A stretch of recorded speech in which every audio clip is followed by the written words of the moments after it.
So hello everyone, I am Aditya Bhalotia from IIT Delhi, electrical engineering department है मेरा और I am 9 pointer. और आज जो टॉपिक हम लेके आए हैं वो मैट्रिसेस पर है। तो आप अगर पिछले लेक्चर्स देख के आ रहे हो तो हमने उसमें पिछले लेक्चर्स में ट्रांसपोज और एडिशन, डायमेंशन और मैट्रिसेस कैसे रिप्रेजेंट करना इन चीजों के बारे में डिस्कस किया था। और आई होप समझ में आया होगा। कोई भी डाउट है एज यूजुअल, मतलब मैं इतनी बार बोल चुका हूँ, आपको रट गया होगा कि कमेंट सेक्शन में पोस्ट कर देना। और बोलने वाली बात है ही नहीं कि लाइक जरूर से कर देना वीडियो को, ताकि मुझे खुशी हो कि आपको पसंद आया है वीडियो। तो आज जो लेक्चर है वो थोड़े से और एक्स्ट्रा टॉपिक्स पे है, लाइक अगर दो वेक्टर्स का डॉट प्रोडक्ट लेना है कैसे लेंगे और मल्टीप्लिकेशन कैसे करेंगे दो मैट्रिसेस का। तो let's start the video. I hope मजा आएगा आज के कंटेंट में भी। तो चलो शुरू करते हैं। पहले मेरे बारे में कुछ। तो मेरा नाम आदित्य भालोटिया है और मैं बीटेक कर रहा हूँ आईटी दिल्ली से इलेक्ट्रिकल इंजीनियरिंग में। और अभी सेकंड ईयर में हूँ और फ्लेक्स के लिए जेईई एडवांस और मेंस की रैंक लिखी हुई है। और तो क्या ही बताऊं, चलो स्टार्ट करते हैं। जैसा कि देख सकते हो तुम, फर्स्ट टॉपिक मैंने जो चूज किया है वो है डॉट प्रोडक्ट ऑफ वेक्टर्स। अब अगर तुम सोचो कि दो वेक्टर्स हैं, ठीक है, से एक वेक्टर ए से 2i cap plus 3j cap, ठीक।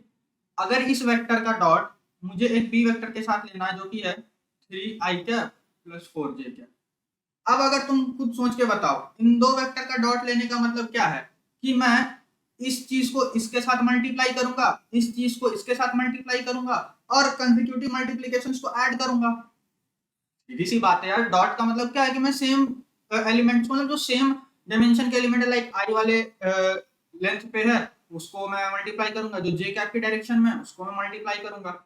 तो अगर मैं इसको देखूं तो पुराने दिन याद करो जिसमें मैट्रिसेस का यूज करते थे हम वेक्टर्स को रिप्रेजेंट करने में, तो हम क्या करते थे, ऐसा लिखते थे ना मैट्रिसेस में 2 3 इस टाइप से।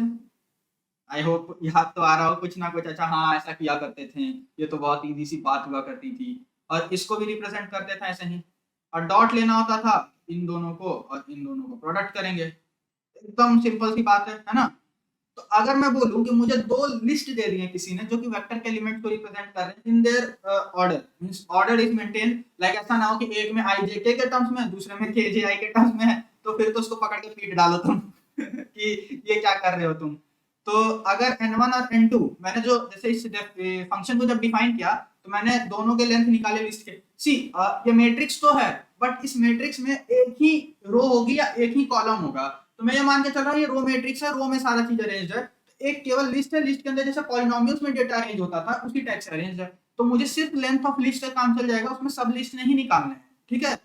तो मैं बोलूंगा कि n1 और n2 मैंने निकाला।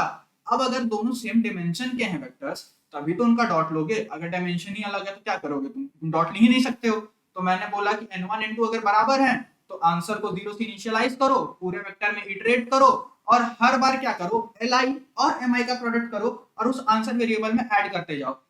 ये कुछ याद आ रहा होगा तुमको, मैंने पहले भी ऐसा कुछ डिस्कस किया है मैट्रिक्स में एलिमेंट को मल्टीप्लाई करने के लिए, बट उसमें से दो मैट्रिक्स को हम यूज नहीं करते थे, एक ही मैट्रिक्स रहता था तो वो अगले लूप में वो मल्टीप्लाई होता था। और इसमें से हम मल्टीप्लिकेशन भी कर रहे हैं और एडिशन भी कर रहे हैं, तो ये दोनों लगभग addition of matrix and multiplication of addition of list and multiplication of list type का कुछ समझ सकते हो। तो अगर ये पूरा लूप चल जाएगा तो मेरे पास हर एलिमेंट एक दूसरे से मल्टीप्लाई होकर के आएगा। और फाइनली इसका मतलब और ये चलने का मतलब ही है कि डॉट प्रोडक्ट एग्जिस्ट कर रहा है, और डॉट प्रोडक्ट एग्जिस्ट कर रहा है तो आंसर भी दोगे ना भैया, आंसर थोड़ी रख लोगे अपने पास, तो रिटर्न ट्रू कॉमा आंसर। और अगर ऐसा नहीं है तो फॉल्स कॉमा जीरो। एकदम सिंपल सा, एकदम हलवा की तरह है। तो खा जाओ। चलो आगे बढ़ते हैं, आई होप समझ में आया होगा। और ये इंपॉर्टेंट है, अभी पता चलेगा क्यों डॉट प्रोडक्ट समझना। अब मल्टीप्लाई करना है दो मैट्रिक्स को, तो एक चीज बताओ, से एक ऐसा मैट्रिक्स है मेरे पास 1 2 3 1 2 3 1 2 3 3 क्रॉस 3 का मैट्रिक्स, ठीक है। अब इसको मुझे अगर प्रोडक्ट करना है एक मैट्रिक्स से, ठीक है, तो मैं क्या करूंगा, सोच के बताओ एकदम अच्छे से, कि मैं इसको इसके साथ डॉट लूंगा। चमका। आई होप मतलब अब तो लगा हुआ कि अच्छा हाँ ये तो दिख जानी चाहिए थी। तो अगर मैं क्या करूँ सोचूं, तो मैं हर बार क्या करूंगा, इस वाले का इसके साथ डॉट, इस वाले का इसके साथ डॉट, देन इस वाले का इसके साथ डॉट, इस वाले का इसके साथ। अगर तुम सोचो तो ऐसे तो कोई मैट्रिक्स ही नहीं है। लाइक मैट्रिक्स में अगर हम इसको लिस्ट में रिप्रेजेंट करें तो हम इस टाइप से ना रहती है मैट्रिक्स, जबकि हमें तो ऐसी वाली मैट्रिक्स चाहिए, ऐसी वाली इन द सेंस इस टाइप से रिप्रेजेंटेड फॉर्म में। तो कुछ याद आ रहा है ट्रांसपोज? हाँ कुछ तो याद आ रहा होगा ट्रांसपोज जैसा। हाँ अब लास्ट लेक्चर याद करो, नहीं देखा देख के आओ, ट्रांसपोज बताया है उसमें, और अगर समझ में आया है अच्छे से तो यहाँ सोचो कैसे लगाओगे। तो देखो इसका अगर मैं ट्रांसपोज ले लूं तो ये मैट्रिक्स कैसा बन जाएगा, ये मैट्रिक्स मेरा अगर मैं इसको यहाँ लिखूं तो 1 2 3 1 2 3 ये इस टाइप का मैट्रिक्स बन जाएगा। अब मुझे क्या करना है, इसका इसके साथ ट्रांसपोज, इसका इसके साथ ट्रांसपोज, और बस काम बहुत आसानी से मेरा निकल जाएगा।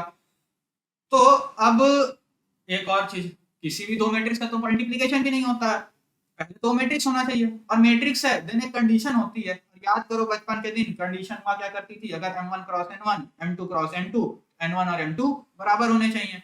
सेम अगर प्रॉपर 1 और प्रॉपर 2 है और n1 m2 बराबर है तो मैं एक ए मैट्रिक्स क्रिएट कर लूंगा।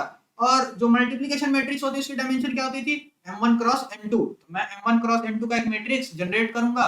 सबसे पहले मैं ट्रांसपोज लूंगा किस मैट्रिक्स का, जो सेकंड वाला मैट्रिक्स है। अगर m मैट्रिक्स की बात कर रहे हो m इंटू n है तो n वाले का ट्रांसपोज लूंगा और डॉट प्रोडक्ट ले लूंगा।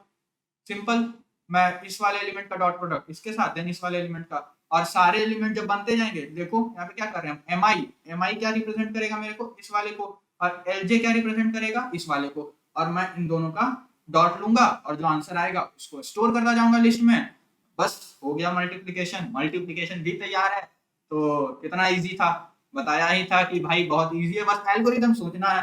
आई होप तुम्हें ये तो अभी तक क्लियर होगा कि एल्गोरिदम ही इंपॉर्टेंट है सोचना, कोड में तो वो बहुत आसानी से इंप्लीमेंट कर लेंगे। वन मोर पॉइंट, ये क्रिएट कोई फंक्शन नहीं होता, अगर याद हो तो ये भी मैंने बताया था क्रिएट कैसे करते हैं मैट्रिक्स को, और जाके देखो पिछले वीडियोस में ये किस लिए होता था क्रिएट फंक्शन। और नहीं आए तो कमेंट सेक्शन में पोस्ट करना, समझ मैं रिप्लाई कर दूंगा। तो बताना जरूर कि हाँ ठीक है अच्छा लगा पढ़ के मल्टीप्लाइंग मैट्रिसेस। और अगर मैट्रिक्स ही नहीं है तो फिर क्या ही पता, रहने दो, जो रिप्लाई करना है कर दो, फॉल्स कॉमा एम्प्टी लिस्ट। तो इजी ही लगा होगा। तो अगर तुम देखो तो इसमें हम किसी मैट्रिक्स को बहुत आसानी से मल्टीप्लाई कर पाए, और अगर तुम देखो तो हमने एक बार में सारा बोझ नहीं उठाया, हमने पहले मैट्रिक्स क्रिएट किया, उसको डॉट लिया, ट्रांसपोज बनाए, और उन छोटे छोटे फंक्शंस का यूज करके बहुत कॉम्प्लेक्स प्रोसेस को एकदम सिंप्लीफाइड वे में सॉल्व किया। तो ये एक बहुत अच्छी अप्रोच होती है कि किसी भी कॉम्प्लेक्स प्रॉब्लम को छोटे छोटे फ्रैगमेंट्स में तोड़ देना। और ये यूज करेंगे हम अगले लेक्चर में, और अगला लेक्चर बहुत इंपॉर्टेंट बहुत इंटरेस्टिंग होने वाला है, तो जुड़े रहो हमारे चैनल के साथ। सो स्कैन करो इस क्यूआर कोड को ताकि तुम 9 पॉइंटर कम्युनिटी हमारे बारे में, 9 पॉइंटर कम्युनिटी के बारे में और अच्छे से जान सको, कोई अपडेट मिस ना हो तुमसे। और टेलीग्राम कम्युनिटी ज्वाइन करो, इंस्टाग्राम पे हमें फॉलो करो, ताकि रेगुलर अपडेट्स तुम्हें मिलते रहें। और भी क्रिएटर्स हैं जो तुम्हारे लिए अच्छा अच्छा कंटेंट ला रहे हैं, जो कि तुम्हें हेल्प करेगा एक्सेल करने में अपने स्पोर्ट्स को। तो ज्वाइन करो यार, तुम्हें बेनिफिट होगा बहुत ज्यादा। और कहने वाली तो कोई बात ही नहीं है कि सब्सक्राइब तो करना बनता है, चैनल को सब्सक्राइब करो, बेल आइकन को प्रेस करो ताकि रेगुलर अपडेट्स मिलते रहे। मैं कोई कंटेंट लाऊं उसे एंजॉय करो, कोई और क्रिएटर है उनके भी कंटेंट्स देखो जाके, बहुत सब अच्छा अच्छा कंटेंट लेकर आ रहे हैं। तो चलो मिलता हूँ फिर अगले लेक्चर में, आई होप मजा आया होगा। बाय, थैंक यू, मस्त रहो।